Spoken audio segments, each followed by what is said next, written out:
अनुपूरक बजट के साथ साथ अलग अलग मुद्दों पर माननीय सदस्यों ने भी विचार रखा है। मैं उन सब के प्रति भी हृदय से धन्यवाद देता हूं। मुझे अच्छा लगा माननीय नेता विरोधी दल अत्यंत उम्रदराज हैं, जीवन का एक लंबा अनुभव उनके साथ में है। उनकी सहजता, उनकी सरलता और उनकी उदारता हर एक व्यक्ति को अपनी ओर आकर्षित करता है। इसलिए जब वो कोई बात बोलते हैं तो मुझे लगता है कि इस माननीय सदन का कोई भी सदस्य बुरा नहीं मानता है। उन्होंने बहुत अच्छे सुझाव भी रखे हैं और उनके जो महत्वपूर्ण सुझाव होते हैं सरकार उनको गंभीरता से लेती है, उनको उसी भाव के साथ उन पर कार्रवाई भी आगे बढ़ाती है। और मैं आश्वस्त करता हूं कि जो भी महत्वपूर्ण सुझाव उन्होंने आज यहां पर दिए हैं उन सबको सरकार भी और जो भी अन्य मान्य दलीय नेताओं ने अपनी बातों को रखा है उन सब पर भी हम लोग गंभीरता से कार्रवाई को आगे बढ़ाएंगे। बहुत सारी चीजें ऐसी होती हैं जो अक्सर होता है कि स्वाभाविक रूप से विरोधी पक्ष में है तो उनको सरकार की हर अच्छे कार्य की भी आलोचना करनी ही है, क्योंकि अन्यथा विरोध में रहने का भी औचित्य नहीं रहेगा। लेकिन कुछ चीजें जरूर हैं और वह ये कि मैं विरोधी दल को इसके बारे में अवश्य कहना चाहूंगा।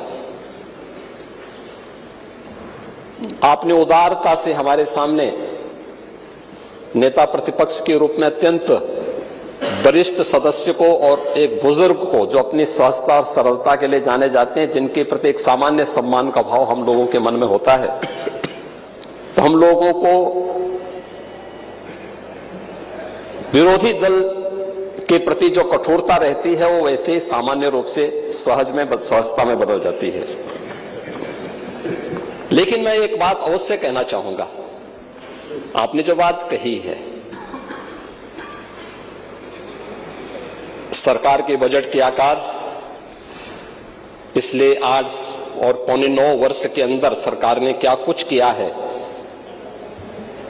उत्तर प्रदेश की अर्थव्यवस्था में सरकार के प्रयासों से क्या योगदान हुआ है, इनके बारे में चूंकि सप्लीमेंट्री डिमांड्स हैं तो बहुत संक्षेप में ही अपनी बात को कहूंगा। लेकिन मैं आपसे जरूर पूछना चाहूंगा, आज से पौने 9 वर्ष पहले समाजवादी पार्टी इस पक्ष में थी और भारतीय जनता पार्टी उस पक्ष में थी। जो उपदेश आप यहां पे दे रहे थे वे यही उपदेश उस समय समाजवादी पार्टी के मुखिया को और उस समय के सरकार के संचालकों को दे होते ना तो संभवतः इस प्रदेश का भी कल्याण होता। हमने क्या किया है मैं उसके बारे में भी चर्चा करूंगा। इसलिए मैं समाजवादी पार्टी से और विरोधी पक्ष से कहना चाहूंगा कि तो इधर उधर की बात मत कर, यह तो बता कि एक काफिला क्यों लूटा। जो समाजवादी पार्टी तितर बितर हो गई, अस्त व्यस्त हो गई,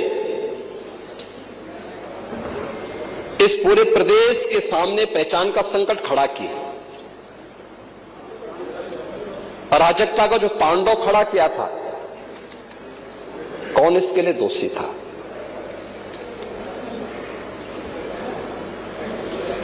और मैं धन्यवाद दूंगा कि आपने बहुत सारी चीजों को स्वीकार किया कि हां अच्छा हुआ है।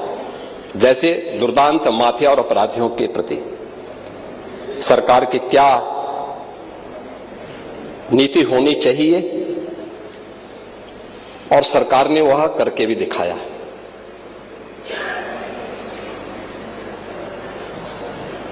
राज्य की अर्थव्यवस्था को आगे बढ़ाने के लिए स्पष्ट नीति हो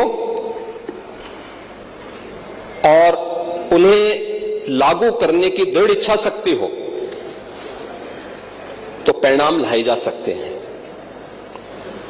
4 आयाम उसके हैं और उन चारों आयामों पे सरकार ने किस रूप में कार्य किया है। कोई व्यक्ति हो, समाज हो, संस्था हो, इन सबको सबसे पहले चाहिए सुरक्षा। सुरक्षा का एक बेहतरीन वातावरण हो, कानून का राज हो, हर व्यक्ति के मन में सुरक्षा का एहसास हो, हर बेटी, हर व्यापारी अपने आप को सुरक्षित महसूस करे। ये किसी भी सरकार की पहली प्राथमिकता होनी चाहिए और किसी भी सरकार की पहली प्राथमिकताओं में उन कार्यक्रमों को लेकर के जब सरकार आगे बढ़ती है तो उसके परिणाम भी हम सबके सामने आते हैं। और मुझे इस बारे में प्रसन्नता है, सुरक्षा का जो माहौल हमने दिया, आपने क्या किया क्या नहीं किया, उत्तर प्रदेश की जनता ने रिजल्ट दिया है। हमने क्या किया है क्या नहीं किया है, उत्तर प्रदेश की जनता रिजल्ट दे रही है, आगे भी देगी। महत्वपूर्ण रिजल्ट है क्या, हमारे बारे में प्रदेश के अंदर और प्रदेश के बाहर धारणा क्या है। 2017 के पहले, 2017 के बाद। पांडे जी, आप भी देश और दुनिया के अंदर जाते होंगे। 2017 के पहले उत्तर प्रदेश के बारे में लोगों की धारणा बहुत अच्छी नहीं थी, हमें भी बुरा लगता था, अच्छी नहीं थी। आज इस पक्ष के लोग या उस पक्ष के लोग, कोई भी बाहर जाता होगा, प्रदेश के अंदर भी आप जाते होंगे, अगर राजनीतिक प्रोग्राम में नहीं, आप सामान्य कार्यक्रम में जाएंगे तो सामान्य लोगों के मुंह से बात अवश्य आपको दिखती होगी कि हां, सुरक्षा का एक माहौल है, बेहतरीन माहौल है। हर व्यक्ति को इस बात का एहसास होता है। देश के अंदर कहीं जाते हैं, लोगों के मन में एक एहसास होता है कि हां, यूपी सुरक्षित है, अच्छा है, दंगा नहीं है, अराजकता नहीं है। आपको उदाहरण देना है तो मैं आपको बता सकता हूं, न्याय कैसे होता है। आप ही के सामने आप ही की पार्टी से सदस्य चुनी गई पूजा पाल संभवतः नहीं है।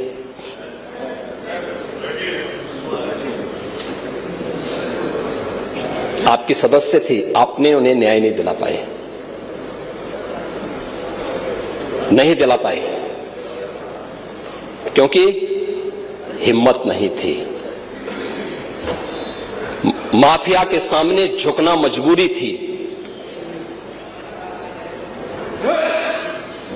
आप उन गुंडों और माफियाओं के सामने एक गरीब बेटे को न्याय नहीं दे सकते थे। आप बात तो पीडीए की करते हैं, क्या वो पीडीए की पार्ट नहीं थी?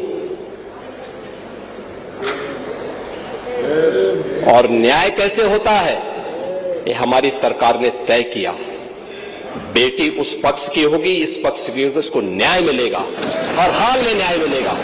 और श्रीमती बिजमा यादव को भी मैंने बुलाया था, मैंने उनको कहा आपको सुरक्षा हम देंगे, आप चिंता की कोई बात नहीं।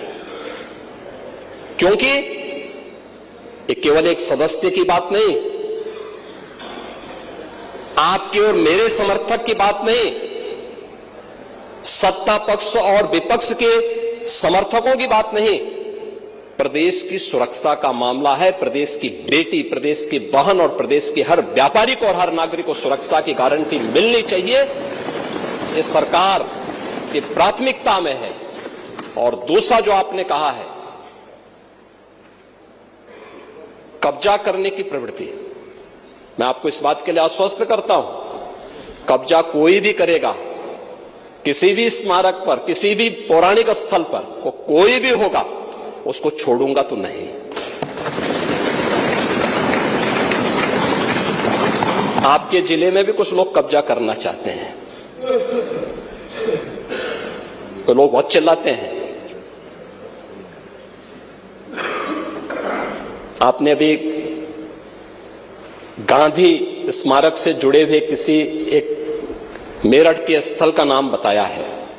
हम इसकी जांच करवाएंगे, पूरी रिपोर्ट लेंगे। और कहां खादी उद्योग का होगा, और आपके जिले में भी गांधी स्मारक से जुड़े हुए एक स्थल पर कब्जा करने की प्रवृत्ति चल रही है। हां, देखिए, अवैध अतिक्रमण जो भी करेगा वह तो हटना चाहिए। देखो, एक सरकारी जमीन, सरकारी भूमि गरीब के लिए होनी चाहिए। देखिए, मुझे अफसोस हो रहा था जब यहां पे ग्रामीण अभिलेख से जुड़े हुए एक बिल को प्रस्तुत किया गया, समाजवादी पार्टी ने उसका विरोध किया। देखिए, पहली बार हुआ है, और इस पूरे सदन को प्रधानमंत्री मोदी जी के प्रति आभार व्यक्त करना चाहिए कि आजादी के बाद पहली बार एक गरीब को, जहां पर आबादी की भूमि पर उसका मकान बना है, उसका अभिलेख उसके नाम पर पहली बार हुआ है।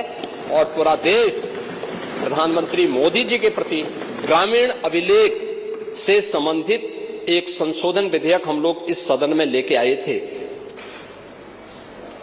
मैं सदन के प्रति आभार व्यक्त करूंगा कि सदन ने पास किया, लेकिन समाजवादी पार्टी ने प्रश्न खड़ा किया। यह अभिलेख उन्हीं गरीबों के लिए है कि जहां पर जिस गरीब का आवास होगा, आबादी की लैंड होगी,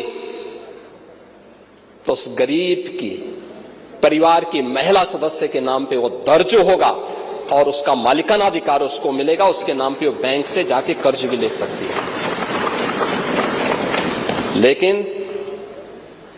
लेकिन अगर उस आबादी की लैंड पर या किसी सरकारी लैंड पर कोई माफिया कब्जा करके जबरदस्ती उसको मॉल बना करके या कोई वसूली का अड्डा बना करके उसके माध्यम से अनैतिक और अवैध गतिविधियों का संचालन करके कोई छांगुर जैसा व्यक्ति वहां पे अनैतिक गतिविधियों का संचालन करेगा, तो उसमें बुलडोजर भी चलेगा, उसको भी कोई रोक नहीं सकता। और इसलिए सुरक्षा का यह वातावरण हर व्यक्ति के लिए आवश्यक है, और उस सुरक्षा का वातावरण ने परसेप्शन बदला है यूपी का। पूरे यूपी की सुरक्षा के इस वातावरण